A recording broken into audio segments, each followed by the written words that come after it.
شروع کرتا ہوں اللہ کے نام سے جو بڑا مہربان نہایت رحم والا ہے۔ محترم ناظرین، 3 دن فجر کی نماز کے بعد یہ آیت پڑھو۔ خدا کی قسم لوگ گھر میں آ کر اس عمل کے بارے میں پوچھیں گے۔ صبح فجر کی نماز کے بعد صرف 3 دن یہ آیت اس طرح پڑھ لو جیسے میں آپ کو بتاؤں گا، تو خدا کی قسم لوگ آپ کے گھر میں آ کر اس عمل کے بارے میں آپ سے پوچھیں گے۔ یہ 3 دن میں کروڑپتی بننے کا ایک نہایت ہی آسان عمل ہے۔ آج ہم آپ کی خدمت میں ایک ایسا خوبصورت عمل لے کر حاضر ہوئے ہیں جس کی رحمتیں، برکتیں، فضیلتیں آپ خود اپنی آنکھوں سے دیکھیں گے۔ آج کے اس خاص وظیفے کی سب سے خوبصورت بات یہ ہے کہ اس وظیفے میں آپ نے 100 مرتبہ درود ابراہیمی یعنی نماز والا درود پڑھنا ہے۔ جب ہم چند کلمات کے ساتھ ایک تسبیح درود ابراہیمی پڑھیں گے تو یقین جانیے کہ درود پاک ایک ایسی دعا ہے جو ہماری حاجتوں کو، ہماری دعاؤں کو پر لگا دیتی ہے، اور ہماری دعائیں، ہماری حاجتیں فوراً اللہ تبارک و تعالی کی بارگاہ میں قبول و منظور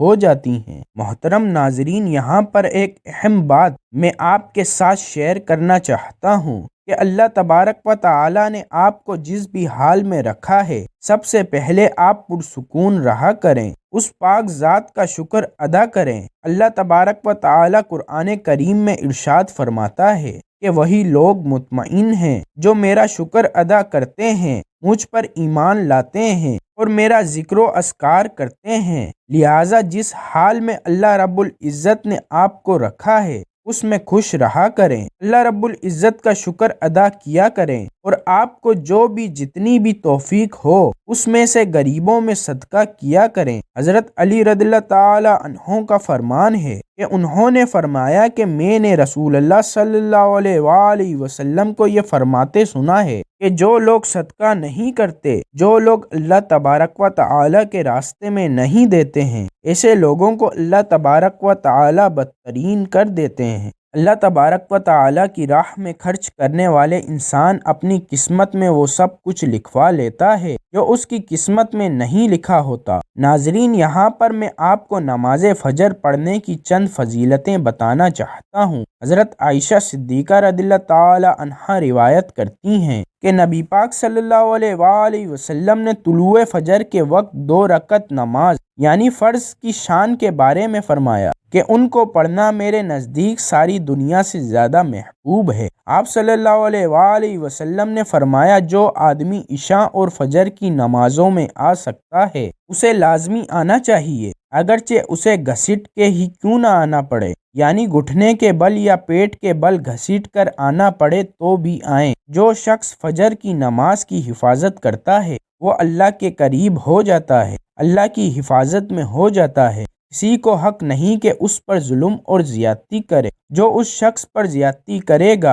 جو فجر پڑھتا ہے تو وہ دراصل خیانت کر رہا ہے جس کو اللہ نے اپنے ذمے لے لیا۔ پھر قیامت کے دن اللہ تعالیٰ ایسے شخص کو پکڑے گا جس نے زیادتی کی۔ آج کا یہ وظیفہ قرآن مجید کی سب سے چھوٹی سورت کا ہے جسے سورہ کوثر کہا جاتا ہے۔ یہ بڑا قیمتی عمل ہے اور اس کو پڑھنے والا بندہ ہمیشہ غنی رہتا ہے، اس کو کسی کے بھی آگے ہاتھ نہیں پھیلانے پڑتے۔ اللہ کی بارگاہ سے لاکھوں کروڑوں بھی مانگو گے اللہ اسے دے گا۔ اس رب کے خزانے میں کوئی کمی نہیں ہے، ہر چیز پر اس کی قدرت، ہر چیز پر اس کا قبضہ ہے، وہ جس کو چاہے عطا فرماتا ہے۔ اس وظیفے کی فضیلت کے بارے میں ایک واقعہ آپ کے ساتھ شیئر کرتا ہوں تاکہ آپ کو یہ اندازہ ہو سکے کہ اس وظیفے سے غم اور دکھ کیسے دور ہوتے ہیں۔ ایک صحابی بیان کرتے ہیں کہ ایک دن رسول اللہ صلی اللہ علیہ وآلہ وسلم اپنے بستر پر لیٹے ہوئے تھے اور وہ بے ہوشی کے عالم میں تھے،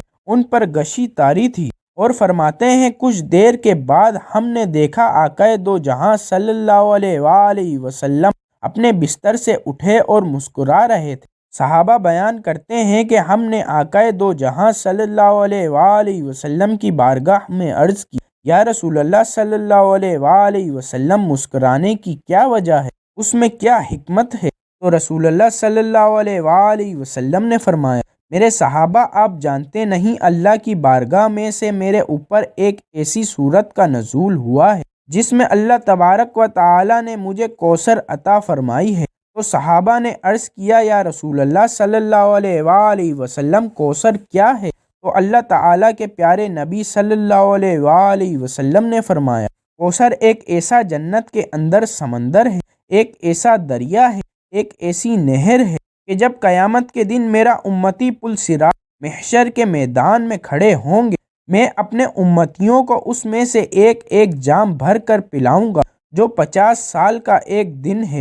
اس پورے دن کے اندر کبھی بھی میری امت کو دوبارہ پیاس نہیں لگے گی۔ تو یہ سورت ایسی ہے، یہاں تک کہ صوفیہ فرماتے ہیں کہ جو شخص اس سورت کو روزانہ پڑھتا ہے اللہ تبارک و تعالی اسے کسی بھی چیز کی کمی نہیں دیتے، وہ جو مانگتا ہے اس کو مل جاتا ہے۔ اب چلتے ہیں وظیفے کی طرف، آپ کو بتا دیتے ہیں کہ آپ نے یہ عمل کس طرح سے کرنا ہے۔ آپ نے سورہ کوثر کا عمل کم از کم 3 دن کرنا ہے، زیادہ دن بھی کر سکتے ہیں جب تک آپ کا مسئلہ حل نہیں ہوتا ہے۔ آپ اتنے دن تو یہ عمل لازمی کریں۔ اس عمل کو آپ نے صبح فجر کی نماز کے بعد کرنا ہے، سورج نکلنے سے پہلے پہلے اس عمل کو آپ نے کر لینا ہے۔ آپ نے پہلے 3 مرتبہ اعوذ باللہ من الشیطان الرجیم بسم اللہ الرحمن الرحیم پڑھنا ہے، یہ اس عمل کا حصہ ہے۔ جب آپ نے اس کو پڑھنا ہے تو آپ نے اپنے آپ کو شیطان مردود سے حفاظت میں لے لینا ہے۔ اس کے بعد آپ نے 3 مرتبہ درود ابراہیمی جو ہم نماز میں پڑھتے ہیں وہ آپ نے پڑھنا ہے۔